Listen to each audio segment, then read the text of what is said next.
आ तेनू मौज करावा आ तेनू सैर करावा आ तेरे सदके जावा आ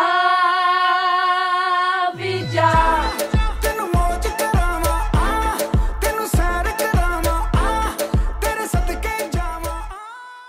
आप बतौर फोक सिंगर अपने करियर का आगाज किया अपने वालिद को देखते हुए, अब आपका जो नया एक हमें जो है रूप नज़र आ रहा है, नई जनरेशन को टारगेट कर रहा है, ये इन्फ्लुएंस किससे हुए हैं आप? नहीं, मेरी हमेशा ट्राई रही है कि मैं हमेशा ये ट्राई करता रहा हूँ कि जो जदीद तकाज़े हैं उनको साथ साथ लेके चलता रहूँ। और मेरी कोई भी रिकॉर्डिंग आप उठा लें तो उसमें आपको लगेगा कहीं ना कहीं स्टेप मैं करता रहता हूँ, कोई ना कोई मेरी कोशिश रहती है। तो बस एक ना एक दिन कुछ ना कुछ हो जाता है ना, ऐसा कुछ हुआ है। तो बच्चों का तो इन्फ्लुएंस ही रहे कि पापा आप जरा ये जेनजीज जो आजकल है ट्रेंड, उनके टाइप के गाने बनाने हैं। नहीं, ऐसा कुछ नहीं होता। क्या है कि वो पंजाबी का एक मुहावरा है कि बंदा करे कवलियाँ तो रब करे सवलियाँ। रब जब कर्म करने पे आता है तो वो पता भी नहीं चलता।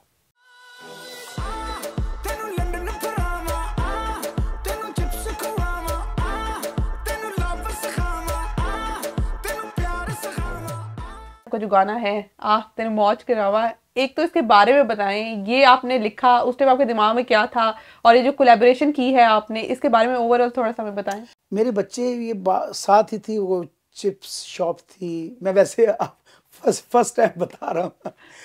तो मैंने इनको बोला यार जाके वो चिप्स वगैरह ले आओ, फिश वगैरह ले आओ, खा लो, और डिस्टर्ब ना करना, अभी रिहर्सल कर रहा हूँ मैं, कोई नए गाने बना रहा हूँ तो कुछ ऐसा करते हैं।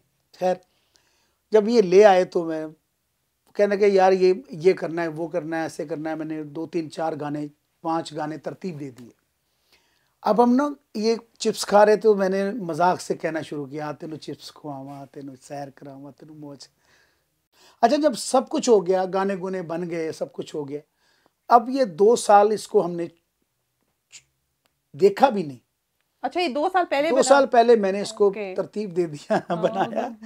तो मैंने 2 साल इसको छोड़ दिया। मैंने कहा यार, वो कहने का अरे भाई वो जो आपने वो गाया था ना, वो मजाक में जो आपने, मैं कहा हाँ यार वो तो वैसे ही मैंने कहा था। तो कहते नहीं नहीं वो उससे ज़रा देखें। मैंने कहा यार नहीं, इसको क्या देखना है, गाने जो बनाए उसको देखें। मैंने कहा यार जब कुछ चीज़ बनने लगती है तो मालिक ऐसे कर्म करता है। ऐसे ही मेरी जुगनी भी ऐसे ही बनी।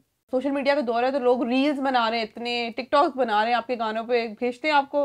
बात है कि मैं देखता हूँ तो मुझे बहुत अच्छा लगता है। हर बंदा अपनी सोच के मुताबिक, जो मैंने सोचा था, जो मैं अपने बच्चों के लिए कह रहा था, वो तो कह रहे हैं लोग। इट मीन्स कि वो मैसेज ऑलरेडी पहुंचा हुआ था, मुझे नहीं मालूम था कि कोई अपने बेटे को ले जाके तो उसको कह रहे आ तेनू मौज करावा, आ तेनू सैर करावा। कोई 80 साल दी मां नू बैठ के कह रहे आ तेनू मौज करावा, तेनू सैर करावा। कोई अपने पापा दे नाल लाड कर रहा है, कोई पापा अपनी बेटी दे नाल लाड कर रहे हैं। मोस्टली जितने लोग हैं वो पॉजिटिव और बहुत मोहब्बत से, जिन्होंने मुझे नवाजा, जिन्होंने बहुत दुआएं भी मुझे दी, और मुझे तो बड़ी पॉजिटिविटी नजर आई इसमें, बहुत अच्छा लगा। कॉन्सर्ट्स पे आप जैसे कह रहे हैं आप जाते हैं, आप मुझे बताएं कि क्या लोग डिमांड करते हैं कि आलम को ले आना, अली को ले आना, आमिर को? ये ऐसा होता है मेरे साथ।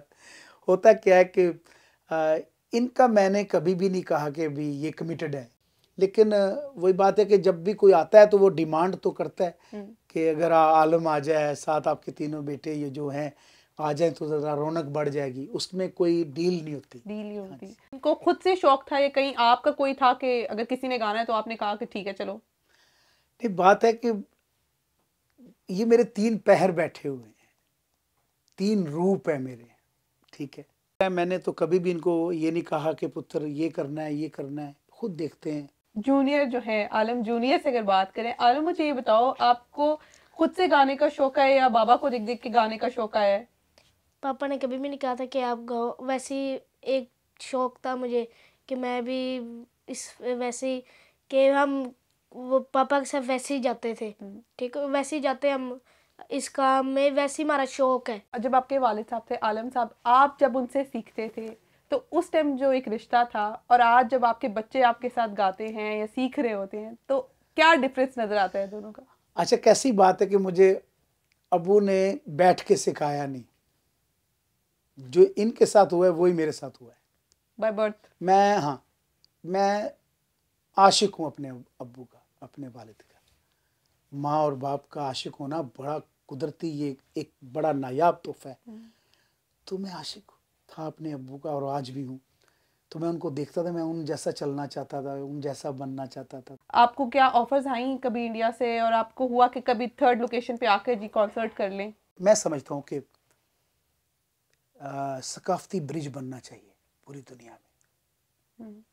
तो ये जो मेल जोल होता है, इससे क्या होता है कि पूरी दुनिया इकट्ठी होती है। बाउंड्रीज जो है वो मैं समझता हूँ कि इंसान ने खुद बनाई है आके ना, उस पर ये लचक होनी चाहिए कि आप सकाफती मेल जोल करें, ताकि वो जो पीपल टू पीपल तो बहुत प्यार है लोगों में जब जाते थे वहाँ पे। तो बाकी ठीक है, तकाजे रहने चाहिए, बाकी होने चाहिए।